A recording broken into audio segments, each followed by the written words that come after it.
जय हिंद दोस्तों, मैं सौरभ गुप्ता आप सभी लोगों का हार्दिक स्वागत करता हूं। कॉन्सेप्ट ऑफ मल्टीपल की जो सीरीज है वो आगे बढ़ी रही है और उसमें आज आपका जो नया पार्ट है वो रेशियो एंड प्रोपोर्शन का पार्ट 3 है, ठीक है। और कॉन्सेप्ट ऑफ मल्टीपल क्या है, पार्ट 4 है। मतलब ये चौथी वीडियो है और ऐसे लगभग मैंने सोचा है करीब 10 से 15 वीडियोज में देने के लिए। और हर जगह जैसे मैं रेशियो एंड प्रोपोर्शन में अप्लाई कर रहा हूँ और भी बहुत सारी जगह जहाँ जहाँ अप्लाई हो सकते हैं उनका मैं क्वेश्चन आपके सामने लेकर आऊँगा, ठीक है। तो चलिए आगे बढ़ते हैं। और जिन्होंने पहली बार क्लास को ज्वाइन किया है तो पुराने वीडियोज को आप जरूर देखें, वहां से भी आपको काफी फायदा मिलेगा। और जो लोग पहली बार देख रहे हैं तो पहली वीडियो को जरूर आप देख कर आइए कि कॉन्सेप्ट ऑफ मल्टीपल होता क्या है, कैसे अप्लाई करना है, ठीक है। चलिए आपके सामने ये क्वेश्चन है और क्वेश्चन ये है, एक विद्यालय में एक कक्षा में के 3 वर्गों में छात्रों की संख्याओं का अनुपात पूरा दे रखा है। यहाँ पर 3 वर्ग हैं, मतलब 3 आपके जो सेक्शन है उनका दे दिया है। 3 सेक्शन जो हैं उनका जो वर्गों में क्रमशः 20, 25 और 40 और छात्रों को प्रवेश दिए जाने पर नया अनुपात, ध्यान दीजिएगा ये क्या बोल दिया है, नया अनुपात 9, 12, 16 हो जाता है। तो नए प्रवेशों के बाद छात्रों की कुल संख्या ज्ञात कीजिए। यहाँ ध्यान दीजिएगा, जब भी रेशियो पे क्वेश्चन बनेगा सबसे इंपॉर्टेंट कैसे हम समझेंगे कि कॉन्सेप्ट ऑफ मल्टीपल अप्लाई होने वाला है, गुणज का कॉन्सेप्ट कैसे अप्लाई होने वाला है। जहां भी रेशियो बनना है, जहां भी फ्रैक्शन में दिखेगा, जहां परसेंटेज आएगा वहां पर कॉन्सेप्ट ऑफ मल्टीपल अप्लाई कर सकते हैं। क्लियर है। तो यहां पर अगर आप ध्यान से देखें, सबसे इंपॉर्टेंट होता है कि ऐसा नहीं कि हर बार हमेशा प्रारंभिक ही पूछेगा। इस बार देखिए क्या पूछ लिया है, नए प्रवेशों के बाद छात्रों की कुल संख्या ज्ञात कीजिए। इसका मतलब छात्रों की कुल संख्या का मतलब क्या है, ये पूरा क्या है बताइए, 3 वर्गों में छात्रों की संख्याओं का अनुपात है, ये शुरुआत में है। और जब ये प्रवेश हुआ फिर से 20, 25, 40 के बाद अब अनुपात सीधी सी बात है बदल जाएगा। तो अब जो नए जो छात्र होंगे टोटल वो इसका सम होगा कि नहीं होगा, तो आप बोलोगे सर हाँ बिल्कुल होगा। तो कितना हो रहा है, 16 और 28 कितना हो जाएगा भाई, 16 और 12 28 हो जाएगा, 28 और 9 कितना हो जाएगा 37। इसका मतलब जो हमारा आंसर आएगा वो 37 से कटेगा। और 37 से कटने का मतलब क्या है, 37 गुणे 5, 37 गुणे 5 दिख रहा है मुझे 185, 5 7 15 5, ये देखिए आंसर डायरेक्ट। इसके पहले वाला भी जो आपने देखा था, जो आपका रेशियो एंड प्रोपोर्शन का पार्ट 2 था, वहां भी 37 का मैंने मल्टीपल ढूंढा था। बात समझ में आ रही है। और एक चीज ध्यान रखिएगा, जहां भी 111 दिखे वहां ध्यान दीजिएगा वो 37 गुणे 3 है, ठीक है। चलिए आगे बढ़ते हैं। Next question number 15। Question number जो 15 है ये आपका देख लीजिए, यहां पर इस बार भी एज रिलेटेड प्रॉब्लम है। इनफैक्ट जो मेरा पहला वीडियो आया था उसमें सिर्फ एज रिलेटेड प्रॉब्लम से ही रिलेटेड मैंने क्वेश्चन कराए थे, जिसमें 4 क्वेश्चन कराए थे। और ये अभी हाल ही में एसएससी के एग्जाम में सीएचएसएल हो गया, सीजीएल हो गया, और एक फेज 2 का एग्जाम होता है, सीपीएसआई का एग्जाम होता है, बहुत सारे एग्जाम होते हैं। उसमें अभी रिसेंटली ये सारे क्वेश्चन पूछे गए हैं जिनको मैंने सेलेक्ट करके आपके सामने लेकर आया हूँ, ठीक है। कहने के लिए 7 क्वेश्चन है लेकिन इनको सेलेक्ट करने में, जैसे ढूंढने में काफी ज्यादा टाइम लगता है, तो इसीलिए मेहनत से मैं आपके सामने वीडियो बना रहा हूं। तो आपका भी क्या कुछ फर्ज बनता है कि आप भी क्या करें, वीडियो को ज्यादा से ज्यादा लोगों के पास शेयर करें जिससे ज्यादा से ज्यादा लोग जाने, ठीक है। चलिए ये जो क्वेश्चन है लिखा है 6 वर्ष पहले ए और बी की आयु का अनुपात 7:8 है, तथा अब से 2 वर्ष बाद उनकी आयु का अनुपात 9:10 हो जाता है। तो ए और बी की वर्तमान आयु का योग पूछ रहा है भाई, ए और बी के वर्तमान आयु का योग पूछ रहा है। इसका मतलब ये बताइएगा, इस टाइप के क्वेश्चन मैंने कई बार करवाए, अब तो आपको आदी हो जाना चाहिए। कोशिश करिए इस वीडियो को पॉज करिए और इसका आंसर अपने से लगाने की कोशिश करिए, फिर हमसे टैली आप करिए, ठीक है। तो ये बताइए, यहां पर वर्तमान आयु का योग दिया है लेकिन उसका रेशियो नहीं दिया है। आपका रेशियो जो दिया है 6 वर्ष पहले वाला दिया है, और उनका योगफल क्या है 6 वर्ष पहले। 6 वर्ष पहले ये 15 का मल्टीपल चलेगा। कितने का मल्टीपल, 8, 7, 15, 15 का मल्टीपल, ठीक है। तो ये बताइए, अगर हमारा ये प्रेजेंट एज है, प्रेजेंट एज, क्योंकि प्रेजेंट देखिए दिया है ना, ए और बी की वर्तमान आयु का योग, प्रेजेंट एज का पूरा सम पूछ रहा है, किसका, ए और बी का। तो हमें क्या करना होगा, ये ऑप्शन तो प्रेजेंट एज का योग है, तो हमें क्या करना होगा, कितना पीछे जाना होगा, 6 साल की 12 साल, ध्यान दीजिएगा 6 साल की 12 साल, क्योंकि 2 लोग हैं, ध्यान दीजिएगा यहाँ ए और बी 2 लोग हैं, तो ए भी 6 साल पीछे गया और बी भी तो 6 साल पीछे गया। इसका मुझे 12 घटाना पड़ेगा, ध्यान दीजिएगा 6 नहीं घटाएंगे, कितना घटाएंगे, 12 घटाएंगे। तो इनमें से अगर आप 12 घटाएंगे कितना आएगा, देखिए अगर इसको 12 घटाएंगे तो कितना आएगा 45, इसमें 12 घटाएंगे तो 90, इसमें 12 घटाएंगे तो 60, इसमें 12 घटाएंगे कितना आएगा 75। दिक्कत यह है कि यहां पर इस क्वेश्चन में ये सारे ही ऑप्शन देखिए 15 से कट रहा है, 15 से 45, देखिए 15 से कट रहा है। इस बार क्या है कि ये ऑप्शन काम नहीं बना, कोई दिक्कत नहीं भाई, टेंशन लेने वाली बात नहीं है। कॉन्सेप्ट ऑफ मल्टीपल तब भी लगेगा क्योंकि एक रेशियो और दे रखा है, हम इसका यूज करेंगे। इसका ये क्या दिया रखा है, पढ़ते हैं, यहां लिखा है अब से 2 वर्ष बाद उनकी आयु का अनुपात 9:10 है। तो वर्तमान से अगर 2 साल बाद की बात करें तो अब बताइए कितना बढ़ेगा भाई, 2 2 4 हो जाएगा भाई, 2 वर्ष है, जैसे यहाँ 6 था तो 6 6 12 हुआ, अब 2 वर्ष बढ़ रहा है, इसका मतलब क्या होगा 2 2 4। तो ये वर्तमान आयु है, तो इसमें इस बार आप क्या करेंगे 4 जोड़ेंगे, कितना जोड़ेंगे 4, क्यों, क्योंकि तभी तो आप इसमें पूछा है ना 2 वर्ष बाद दिया है रेशियो 9:10, तो 4 जोड़ेंगे कितना आएगा 57 4 61, 19 से कटना चाहिए, 10 9 19 से कटना चाहिए, नहीं कट रहा है, 4 जोड़ेंगे 106 नहीं कट रहा है, 72 4 76 कट रहा है, 87 4 91 नहीं कट रहा है। आंसर क्या आ गया सी ऑप्शन। बताइए, काफी अच्छा क्वेश्चन था और कॉन्सेप्ट ऑफ मल्टीपल काफी अच्छे से आपने यहां पर यूज किया। अब ये ऐसे क्वेश्चन है जो डायरेक्ट नहीं मिलते हैं, इसमें आपको सोचना, अपना दिमाग लगाना है, ठीक है। चलिए तो आगे बढ़ते हैं, इसका आंसर क्या आ जाएगा 72। चेक कर लीजिएगा, आप डिटेल में भी कर लीजिएगा, डिटेल में कुछ बता नहीं रहा हूं, आपको सिर्फ कॉन्सेप्ट ऑफ मल्टीपल का तरीका बता रहा हूं, और जिनको आता है इसको एक बार लगा के देखिएगा, यही आंसर आएगा। आगे बढ़ते हैं, क्वेश्चन नंबर, ये भी देखिए काफी अच्छा क्वेश्चन है। लिखा है चिड़ियाघर ए में जानवरों की संख्या और चिड़ियाघर बी में जानवरों की संख्या का अनुपात दे रखा है।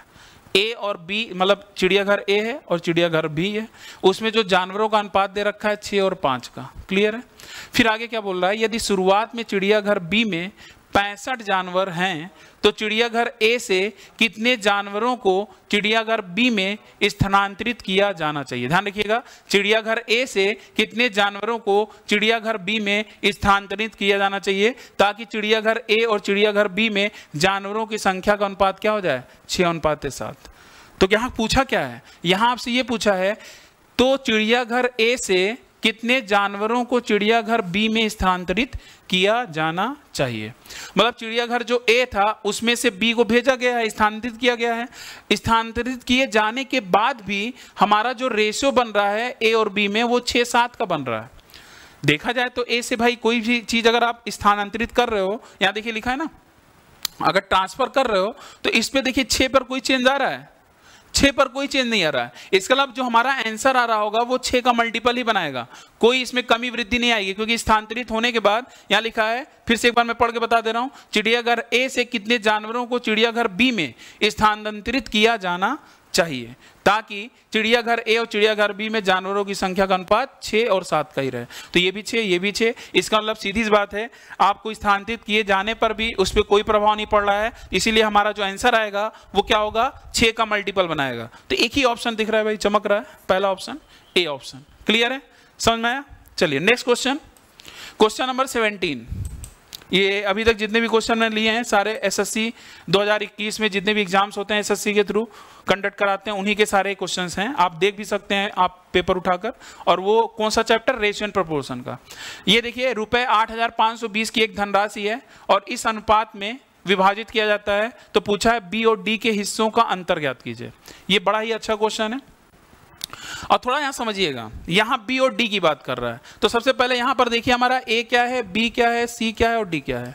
तो हमारा बी क्या है, ये है 1/4 और डी क्या है 5/8। तो एक काम करता हूं, मुझे किससे मतलब है ये बताइए।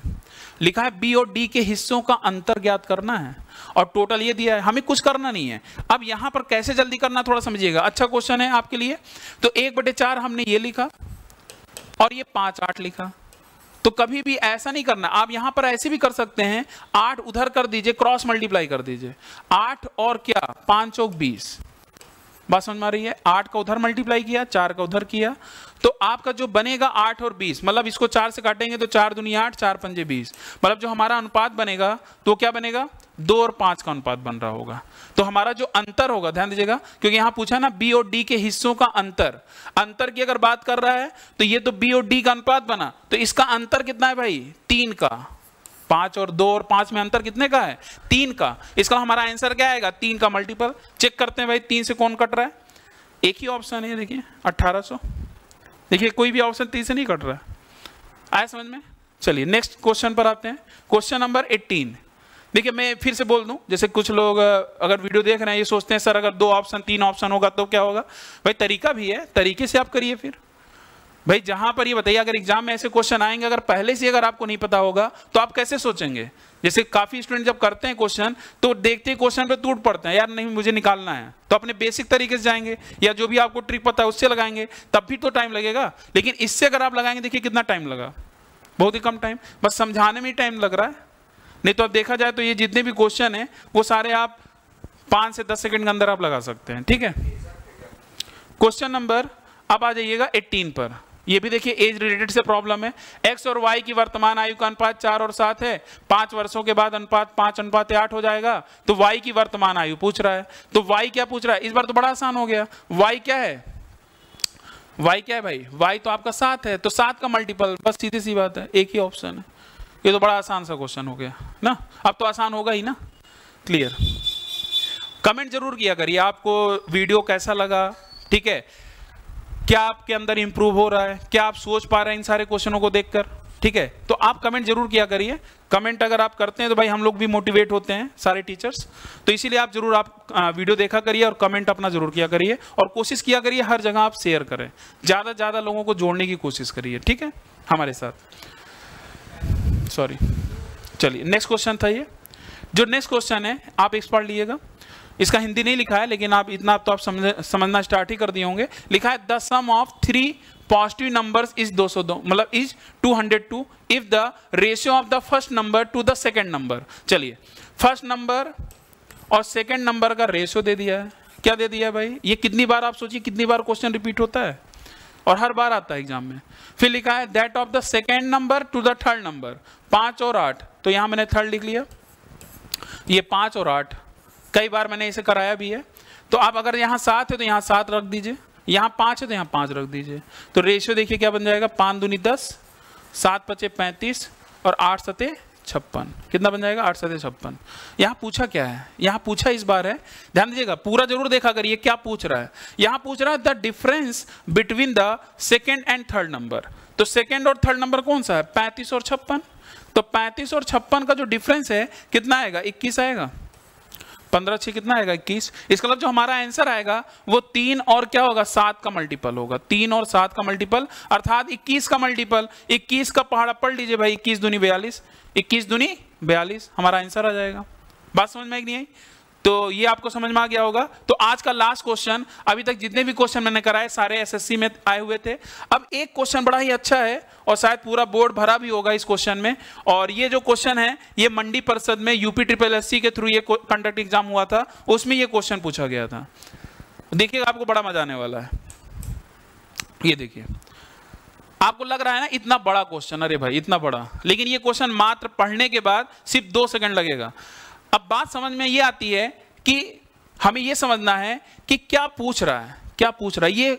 ये क्वेश्चन पढ़कर आइडिया होना चाहिए। इसीलिए शुरुआत में आपको क्वेश्चन को बार बार पढ़ना, एक बार पढ़िए, 2 बार पढ़िए, 3 बार पढ़िए। नहीं समझ में आ रहा है, जितनी बार आप इसमें कोशिश करेंगे आपको नया नया चीजें मिलती जाएंगी।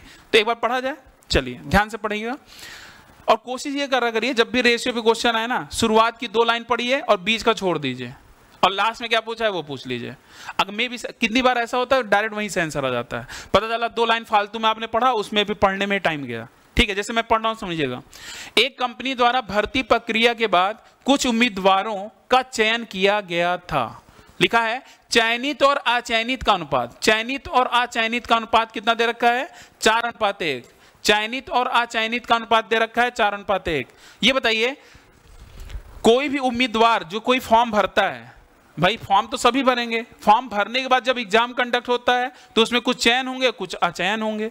तो सीधी बात है, यहाँ क्या लिखा है? कंपनी द्वारा भर्ती प्रक्रिया के बाद कुछ उम्मीदवारों का चयन किया गया था। तो चयनित और अचयनित का अनुपात 4:1 था। ध्यान दीजिएगा, 4:1 था।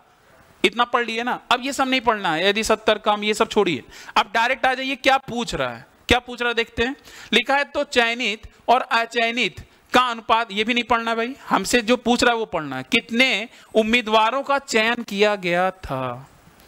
ये वर्ड जो लिखा है ना, था, तो था से भी बड़ा अंतर पड़ रहा है। था का मतलब जो शुरुआत की बात कर रहा है।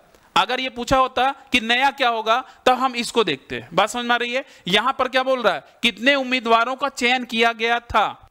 तो कितने, देखिए यहां पर देखिएगा, चयन वाला क्या, ये चयन बता रहा था, ये प्रारंभिक वाला है ना, ये चयन वाला है 4, और ये क्या है? अचयन वाला है। तो इसका वाला हमारा जो आंसर आएगा वो क्या आएगा? 4 का मल्टीपल होगा। तो ऑप्शन चेक करिए कौन सा 4 का मल्टीपल बना रहा है। देखिए ये 4 से नहीं कट रहा है, ये 4 से नहीं कट रहा है, ये नहीं कट रहा है, आंसर क्या आ गया? 420। ठीक है, 420। ठीक है, तो ये आपका जो क्वेश्चन पूछा गया था ये मंडी परिषद यूपी एग्जाम में पूछा गया था 2019 में। और अभी तक मैंने रेशियो एंड प्रोपोर्शन में जो 19 क्वेश्चन आपको कराए हैं वो सारे एसएससी के एग्जाम में क्वेश्चन पूछे गए थे। वो सीएचएसएल था, सीजीएल था, सीपीओएसआई था और एसएससी फेज 2 का एक एग्जाम कंडक्ट होता है, उसमें ये सारे क्वेश्चंस पूछे गए थे जो कि रेशियो एंड प्रोपोर्शन पर आपके थे। वैसे तो रेशियो एंड प्रोपोर्शन मैंने खत्म कर दिया है, इसीलिए ये पार्ट 1, 2, 3 तीनों पार्ट आप जरूर देखिए। ठीक है, आपको बड़ा मजा आएगा और आपका जो सोचने की क्षमता है, क्वेश्चन को देखकर आपको डर लगता है तो वो डर भी धीरे धीरे आपका खत्म होगा। और रेशियो एंड प्रोपोर्शन में अगर मान लीजिए आगे मैंने कोई वीडियो बनाया तो वो आपका पार्ट 4 हो जाएगा रेशियो एंड प्रोपोर्शन में। अगर नहीं बनाया तो कोई बात नहीं, हम आगे चैप्टर जब पढ़ेंगे, क्योंकि देखिए क्वेश्चन तो बहुत सारे हैं, आप ढूंढिए तो बहुत सारे क्वेश्चन मिलेंगे। सोचिए 2021 में इतने क्वेश्चन हैं तो आप सोचिए कितने एग्जाम हुए होंगे, हर बार एग्जाम में क्वेश्चन आता है और आना ही आना है। ठीक है, चलिए, तो मुझे लगता है कि आपको अच्छे समझ में आ गया होगा। तो आज के लिए बस इतना ही, और अगर वीडियो पसंद आ रहा है तो कमेंट आप जरूर करिए, और अगर वीडियो अच्छा लगा हो, मेहनत आपको लग रहा है भाई टीचर इतनी मेहनत से आपको पढ़ा रहा है, तो एक लाइक तो बनता है। ठीक है, चलिए आज के लिए बस इतना ही। थैंक यू, धन्यवाद।